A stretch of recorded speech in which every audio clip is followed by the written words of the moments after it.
Selamat malam pemirsa, Anda menyaksikan Viral News bersama saya Saradita.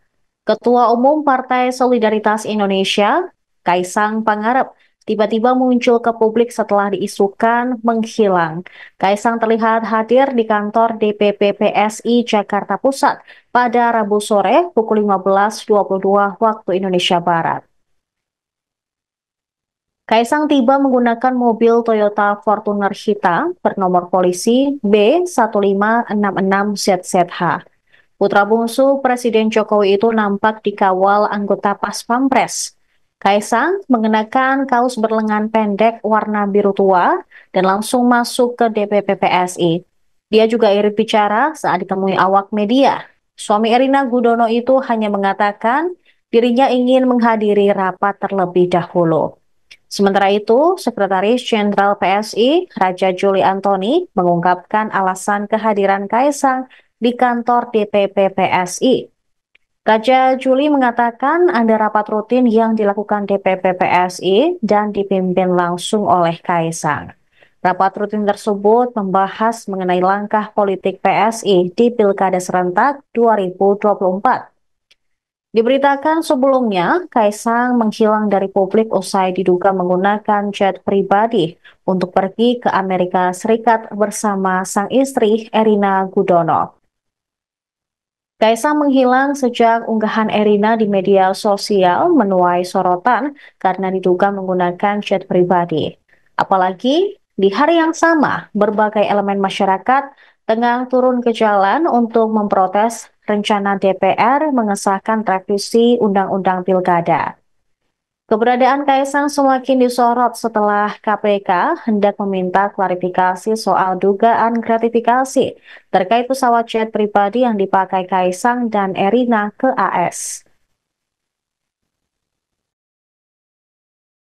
Kesang, Mas Kesang. Aduh, mari. Kesang, Mas Kesang. Aduh, mari. Kesang, Mas Kesang. Aduh, mari. Kesang, Mas Kesang. Aduh.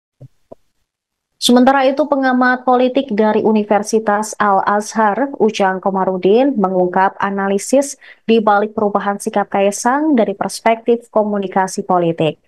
Pada Rabu 3 September, menurut Ujang, sembunyinya Kaisang ini tidak lepas dari viralnya pemakaian jet pribadi ke Amerika Serikat bersama sang istri Erina Gudono. Ujang menduga perubahan Kaisang kini diliputi rasa bersalah dan malu hingga akhirnya enggan muncul ke publik. Sebab Kaisang telah mencoreng nama keluarga Presiden Jokowi yang dicitrakan sederhana yang jauh dari kehidupan kemewahan. Ujang turut menjelaskan kondisi tersebut semakin diperparah. Seusai KPK juga akan mengklarifikasi Kaisang dalam dugaan kasus gratifikasi pemakaian jet pribadi tersebut. Sementara itu, pakar hukum tata negara, Bivitri Susanti, pada hari Selasa kemarin menilai akan sulit untuk mengusut penggunaan jet pribadi Ketua Umum PSI tersebut. Hal ini lantaran terkait dengan situasi politik di mana sang ayah, Presiden Jokowi, masih menjadi pemimpin Indonesia saat ini.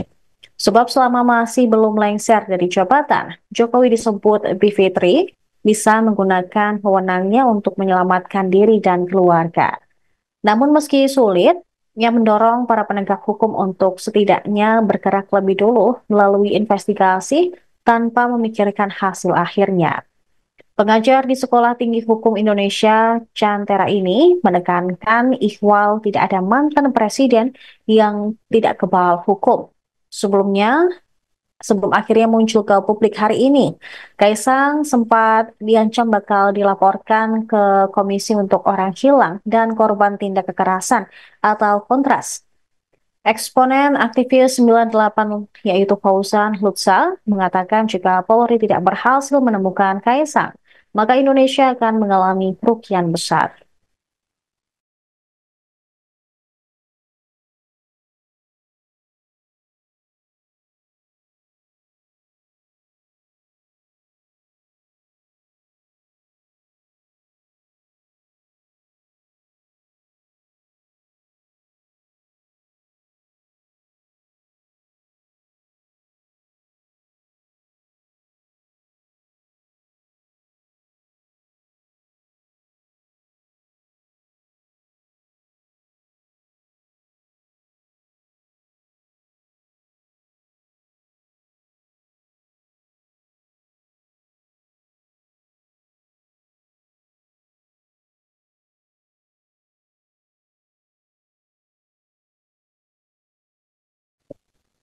Direktorat Gratifikasi KPK batal mengundang Kaisang Pangarep terkait dugaan gratifikasi jet pribadi yang digunakan bersama sang istri, Erina Gudono, saat pergi ke Amerika Serikat. KPK menegaskan tidak ada tekanan yang diterima dari pihak luar terkait penundaan tersebut. Juru bicara KPK, Tessa Mahardika Sugiarto, pada Rabu 4 September mengungkapkan saat ini pengusutan terkait dugaan gratifikasi Kaisang akan dilakukan oleh Direktorat Penerimaan Layanan Pengaduan Masyarakat atau PLPM KPK.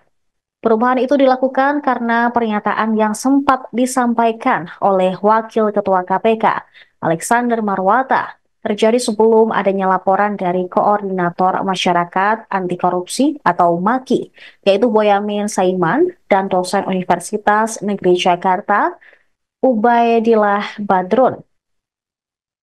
Tessa menegaskan pengusutan laporan terhadap Kaisang masih sama, yaitu terkait dugaan gratifikasi. Saat ini pengusutan dilimpahkan ke Direktorat PLPM karena memiliki wewenang yang lebih luas ketimbang Direktorat Gratifikasi. Di sisi lain, dia mengatakan tugas Direktorat Gratifikasi KPK saat ini adalah mengumpulkan bukti-bukti tambahan untuk disuplai ke Direktorat PLPM. Fokus KPK kini bukan lagi mengklarifikasi Kaisang seperti yang sudah disampaikan ke publik sebelumnya, melainkan lebih condong menelaah laporan terkait adanya dugaan gratifikasi di balik penggunaan jet pribadi putra bungsu Presiden Jokowi. Sebelumnya beredar di media sosial pasangan Kaisang Pangarep dan Erina Gudono sedang pelesiran ke Amerika Serikat menggunakan jet pribadi jenis Gulfstream G650 dengan nomor penerbangan N588SE. Penggunaan jet pribadi itu pun dilaporkan MAKI dan dosen Universitas Negeri Jakarta ke KPK melalui saluran aduan masyarakat KPK.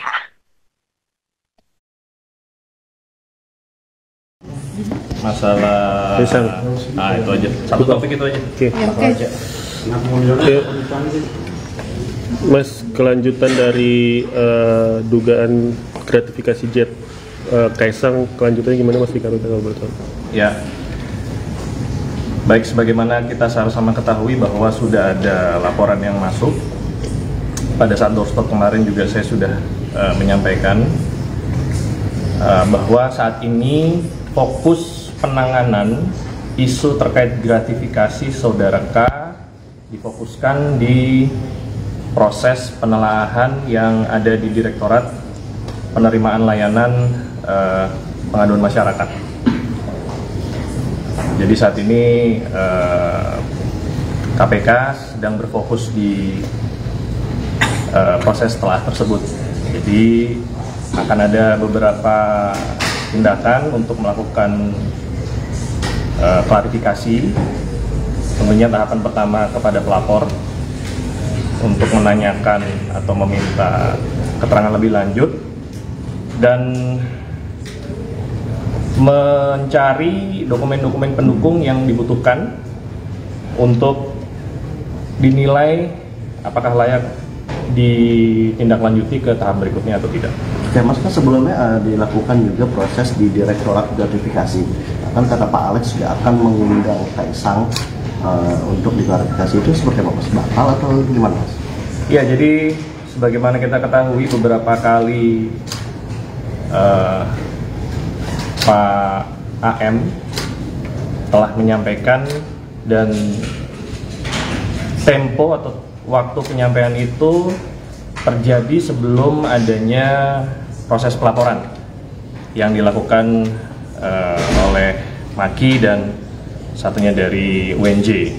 Nah, per hari ini setelah ada update dari Direktorat PLPM kepada pimpinan, kembali ke pernyataan saya yang awal bahwa tindak terkait isu gratifikasi sudah difokuskan di penelaahan pada Direktorat PLPM. Jadi sudah tidak lagi di Direktorat Gratifikasi. Isunya masih sama, rekan-rekan bahwa pelaporan itu adalah terkait gratifikasi. Nah, kenapa difokuskan ke sana? Karena jangkauannya bisa lebih jauh lagi dilakukan. Download Tribun X sekarang, menghadirkan lokal menjadi Indonesia.